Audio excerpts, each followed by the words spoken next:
Good morning, good evening, everybody. Thank you so much for coming to my live studio today, and I'm really grateful to have you on board. Just give me a few minutes. Um, I'll share the link for today's session. Thank you so much for being here. Thank you, thank you, thank you. So, where is it?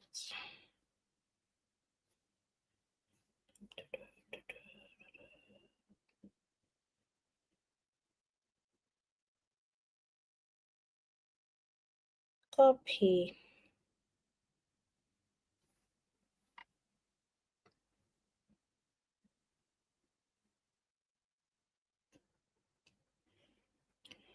Okay, and LinkedIn.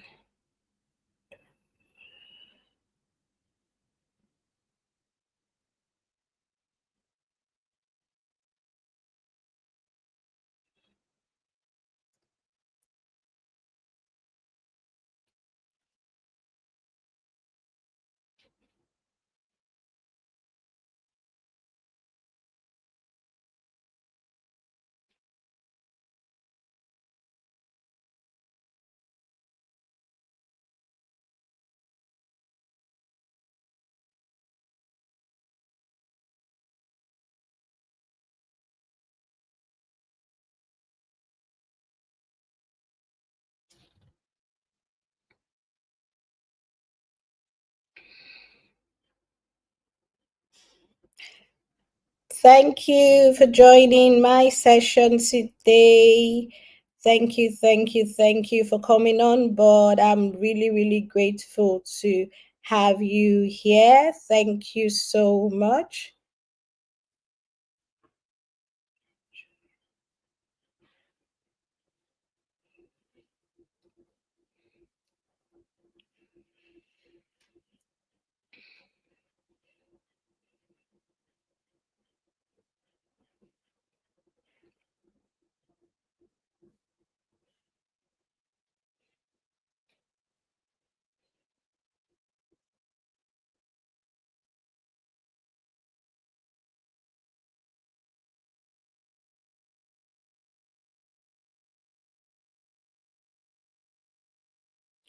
Few minutes and we'll be live. Thank you for joining our session today. I'm so glad to have you here. Welcome on board. Welcome. And I'll just play.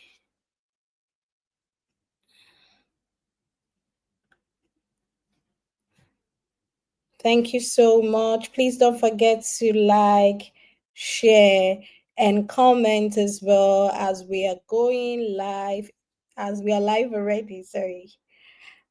Just give me a few minutes to share and then we proceed.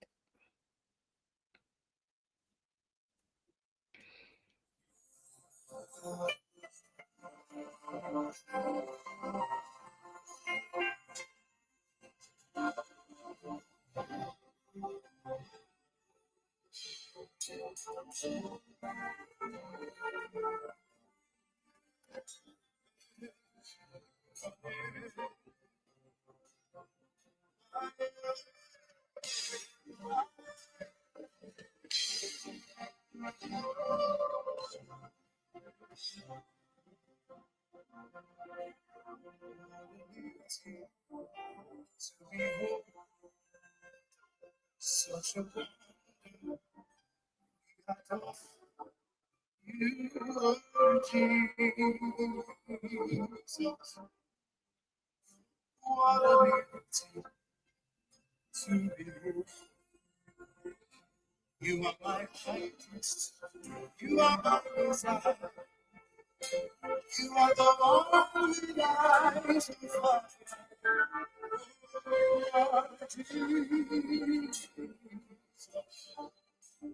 Thank you for joining. Just give me a few minutes. I'm trying to share the link and then we'll kick start.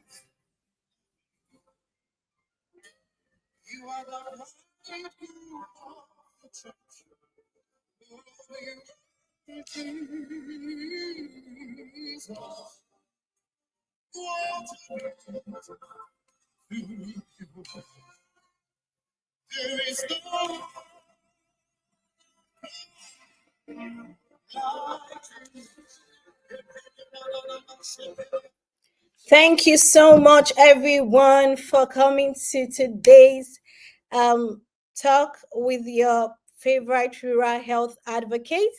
And I'm so glad to have you on board. And today we'll be talking on um, artificial intelligence, human papillomavirus, and also maternal mortality. So if you've got any question, any likes, any suggestion, please don't forget to comment, and I'll be reading your comments as well.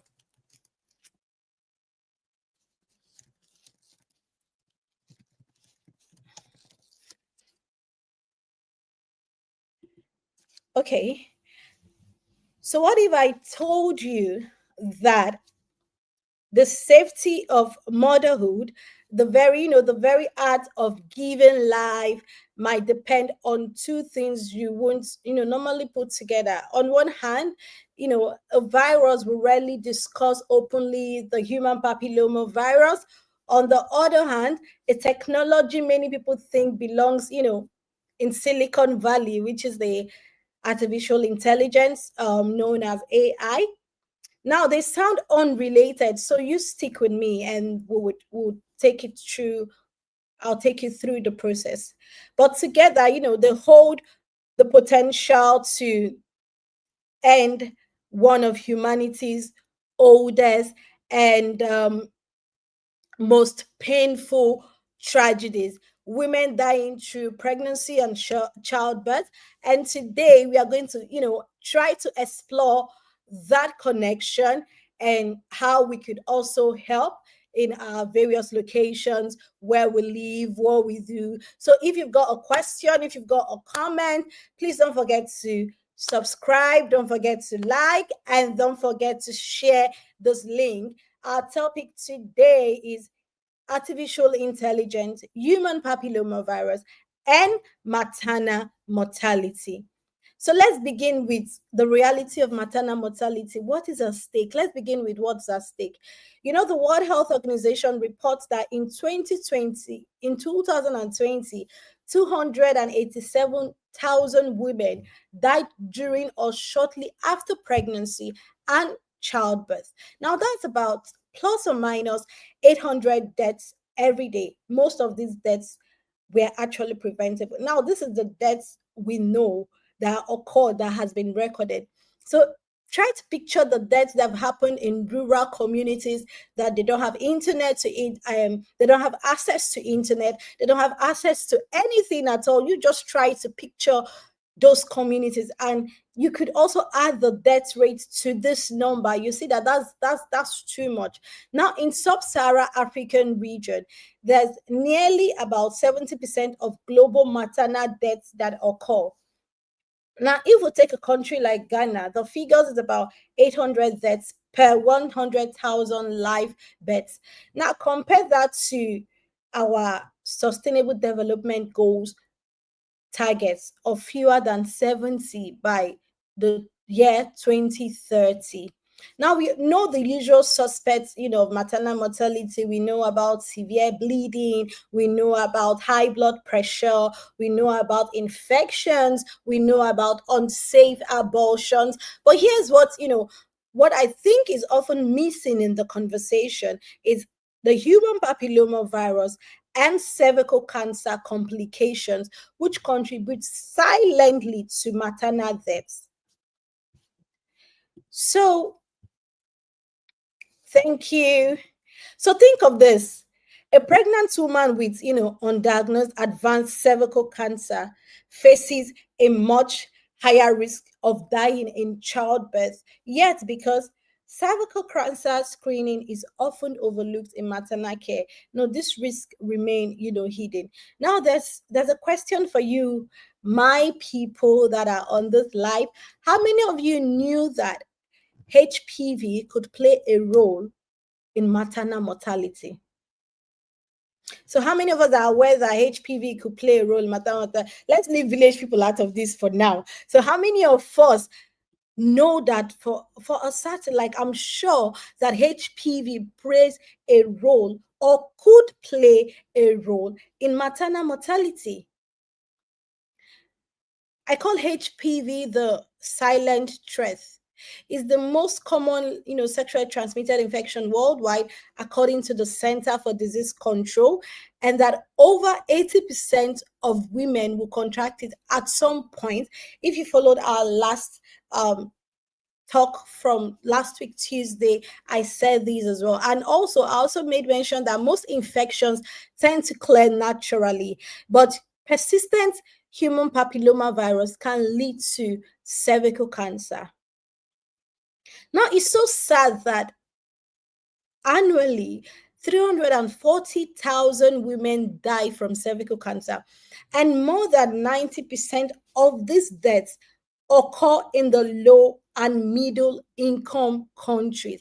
You see, it's actually sad and painful because most of these deaths occur in low and middle income country, where we do have the structures in place to help with the reduction related to the deaths related to cervical cancer. But how well, or how do we adhere to these structures we've put in place to help people, to help women, especially women living within the rural communities? How well do we adhere to the structures? Are the structures just on paper?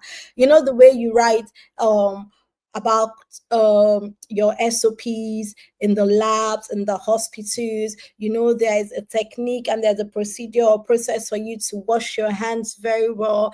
And when you go to the hospital, do you actually follow the steps in washing your hands properly? Or do you just have that stamped on the wall because, oh, yeah, it's a procedure, so we have to put it on the wall, we have to adhere to it? So in different low and middle income countries, I wouldn't say I'm certain, but there should be a guideline on how to tackle HPV, the human papilloma virus, and also tackle cervical cancer as well. But do we follow the process or the steps we've put in place to make sure that is achievable? Now, in Ghana, because I did the studies in Ghana for today's topic, so probably we'll move to Nigeria next week. In Ghana, about 3,000 new cervical cases occur annually, and they record about some deaths. Now, for pregnant women, the human papilloma virus increases the risk of preterm birth, miscarriage, and also mortality. So this one now, let's not bring village people into this discussion. Let's not bring let's keep village people aside first. So let's talk about HPV and maternal mortality. Now, there's advanced cervical cancer during pregnancy, often worsens outcome for both mother and child. So I want us to stop calling HPV just women's issue. Is a maternal health issue, is a family issue, is a development issue. So when you hear HPV, let your brain not do. You're like, oh, HPV is for women only. No, it's not for women only. It's for everybody. It's not women only. It's for everybody. It's for both your girl, is your boyfriend, woman friend, whatever friend it is for women, is for everybody. So it's a maternal health issue, it's a family issue, it's a development issue. Now, I want you to imagine something. I actually understand things very well when I have a visual imagination about them. So imagine your sister, your friend, your daughter being at risk and not knowing it. How will you feel? How will you feel that at the end of the day, oh, I'm so sorry for your loss. She died, she passed on, and what cause of death? Cervical cancer. You knew definitely that, okay, this thing could be prevented. If my sister had gone for the screening, if my sister had taken her HPV vaccine, she would still be alive today. You see that guilt that remains in your mind that you can't say, that you can't even express. Yeah, that guilt, that's what I'm talking about. So that is why I'm saying that it is not just a woman's issue, it's a maternal health issue, it's a family issue, it's a development issue. Now, where do AI change the game? So we know AI, when you talk of AI, some people say, oh, ChatGPT, Copilot, Google Gemini, there's another one again, some lovely AI tool I like. Now, this is where our story turns to hope.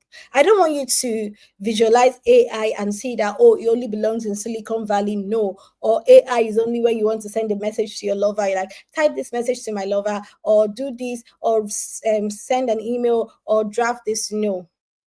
Now, AI is not about replacing doctors. It's about, trying to scale solutions, empowering health workers, especially rural health workers, and reaching rural mothers and dictating problems earlier.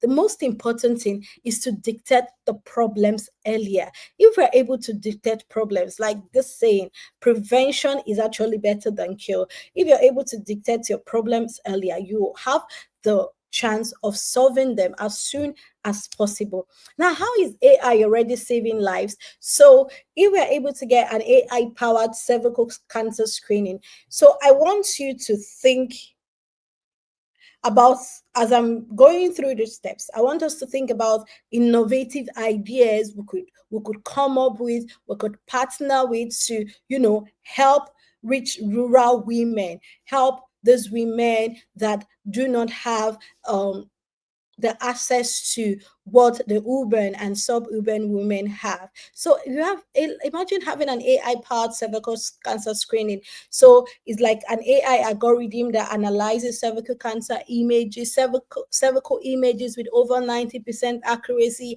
that could tell you, okay, this is what is wrong with you, this is what is wrong with you, you're positive or you're negative, something like that. And then what if we have an affordable AI for low resource settings or low resource income areas? So we have low cost microscope, which has an AI image classification attached to it that makes accurate diagnosis possible in rural areas. That saves each one of us. So we're looking under the microscope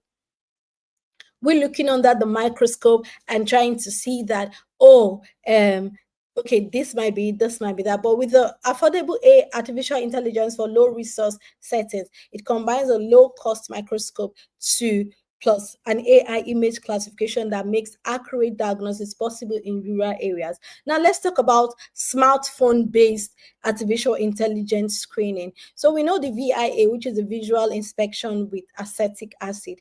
Now, what if it's enhanced by artificial intelligence on your smartphones to support frontline nurses where no specialists are available? Well, what do you think about that? Now, also, an edge AI on Android devices. Now you have the real-time screening with accuracy rates above 92% sensitivity using lightware models on your Android device. And then you begin to see that with AI, you have the solutions within reach. So you're not waiting for weeks or months for you to get your result, to know that okay, this is what you have, this is what you don't have. So with the AI, it's actually a good innovation to put into place, especially within rural communities. So that's what I'm saying, that it's not replacing medical professionals, it's not replacing anybody. It's about scaling solutions, empowering health workers, and reaching rural mothers and dictating problems earlier. So Yes, I agree with you. It needs to be tracked on DHIS. Yes, sir. So, what's the bigger impact? So, artificial intelligence doesn't stop at screening. So, it predicts which mother can be at a higher risk by analyzing antenatal care data. So I'm giving you ideas now. So what you have to do is sit down, get your pen and your paper, and start thinking of innovative and creative and mind-blowing things you could do with this information I'm giving to you right now. So artificial intelligence should not stop at screening. No, it should be able to predict which mothers are at a higher risk by analyzing their antenatal care data. So within a month, 2 or 3, using the antenatal care data and using whatever tools or algorithms we've gotten, we should be able to analyze, okay, mother A, mother B, mother C, or mother D has a higher risk. So this thing needs to be done for mother A, mother B, mother C. So yes, please. And one of our comments, and if that is the case, HPV screening needs to be added as compulsory screening during ANC routine check and rural communities to get access to it. I do agree with you, except in severe cases where your ONG says, okay, we don't have to do this, so you're fine. There we could relieve it. But in most cases, I think it should be added as a screening routine. Yeah, that is true. And so, as I was saying before that beautiful comment, now it shouldn't stop. Yeah, I was saying that it shouldn't stop at screening. It should predict which mother is at a higher risk by analyzing antenatal care data. It should also power telemedicine chatbots, so reminding women about checkups, answering questions, and connecting them to doctors remotely. Now imagine this: a woman living in a rural village gets screened with such a smartphone, and within minutes AI gives her a chance at life. Won't that change everything? Yeah, it's mind blowing when you actually think of it. Because if a woman in a rural community that doesn't have access to medical professional, but she just has a phone, maybe the phone is she could access it offline, and she doesn't need an internet, and within minutes AI gives her a chance at life. Wouldn't that change? It will actually change everything, because it will be programmed by medical professionals, not just anybody, but it will be programmed by medical professionals to actually say, okay, this is what is happening, this is what is happening to you. So now what's the power of prevention? Let's move to prevention, because I'm a firm advocate for HPV vaccine.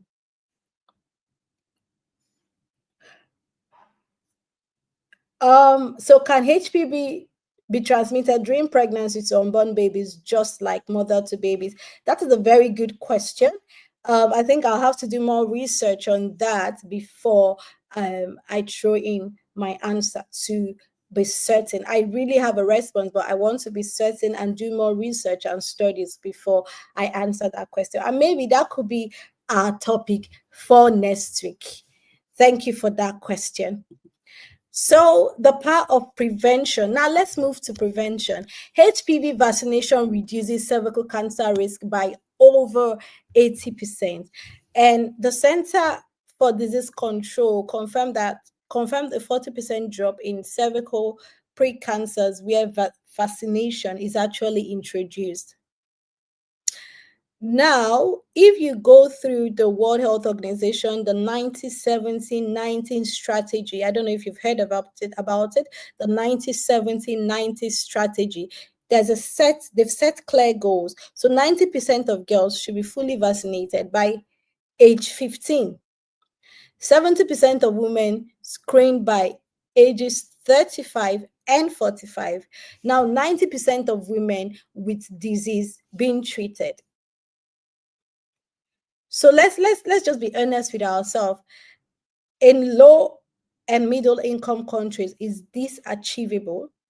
If we have the set down, like I said, if we've got those structures, if we've got the rules, if we've got everything, do you think we could achieve this to help our mothers, to help our sisters, to help our nieces, our nephews? Do you think It's something that is achievable. So that is why I keep hammering on HPV is not um, a woman's issue alone. Growing up, there's a song they do sing for HIV. It says HIV is a call to action. Avoid unsterilized needles and beliefs. Avoid unprotected sex. HIV/AIDS is a call to avoid that. I think we need a song for HPV. We need a song to promote the human papilloma virus vaccine and also talk about um, cervical cancer as well. So it goes viral, so people know what we are talking about. So when it's being mentioned, it's not just I never heard this thing before. Or what are you trying to say? What are you not saying? So this combination, vaccination, artificial intelligence driven screening treatment is not aspirational, it's actually within reach. So that is why our take home today would be to sit down, get our pen and our paper, try to come up with mind-blowing ideas. Yes, it might look as if it's not something you'll be able to do or something you'll be able to achieve. No, don't limit yourself. Get your pen, get your paper, draft that mind-blowing idea and linking it to artificial intelligence, human papillomavirus, and maternal mortality. And trust me, the sky will just be your starting point, because aside you making a name for yourself, will be helping, will be saving people, will be saving lives at the end of the day. So you also could come up with ideas. Yes, we've got tools, maybe we've got apps for women that are pregnant, we've got apps to check them, we've got apps to do this, but are they really infused with a lot of things, not the regular apps that we know? Are they really infused with things that when they look at it, okay, this is what is wrong, this is what is wrong, this is what you have, and everything? That is what we want. So that is why I'm saying that the combination HPV vaccination, AI driven screening and treatment is not aspirational, it's something that is within reach. So let's bring this home with a story. Let's meet Ekama. She's 24. She lives in a rural community. Now she's pregnant with her first child. She's never been screened. Ekama has never been screened. Ekama does not even know what HIV screening is. She does not know what hepatitis B screening is. And she's never been screened before. She doesn't know she has high risk HPV. And without detection, she risks complication or even death during childbirth. Now imagine Ekama has access to AI screening. Now a nurse in a mobile clinic takes her image and AI detects the HPV instantly and she gets treated. Months later, Ekama delivers a healthy baby. She lives, she strives, mother and child, healthy and alive, thanking God for it.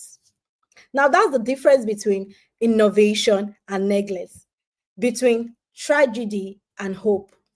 Now, here's the truth. There's our take home points, because we have 5 more minutes to end this section. So here's the truth, and here's what I want you to take home with you. Maternal mortality is preventable, number one. HPV vaccination gives us the shield. Number three, AI gives us the tools. And number four, awareness and advocacy gives us the power. So I want you to know that every statistics is not just a number. Every statistics is not just a number. Every statistics is someone's mother, is someone's daughter, is someone's dream, is someone's wife, is someone's girlfriend, it's someone's fiance, it's someone's niece. So every statistics that you see is not just a number, it's someone's relative. Now, no woman should die giving life. No mother should lose her future to a virus we can prevent and a disease we can dictate. So I'm going to say that again. No woman should die giving life. No mother should lose her future to a virus we can prevent and a disease we can dictate. Now, the challenge is clear. I want you to scale the solutions that I've listed, invest in them, and make them accessible, especially for the women most at risk. Now the question is, will you act on it? Will you act and help that woman? Will you act and help that lady come up with tools that could help dictate those virus on time to save their lives? So yeah, that idea that you're thinking right now is yeah, it's crazy. We know. Yeah, you could come up with it and someone will tell you it's not feasible.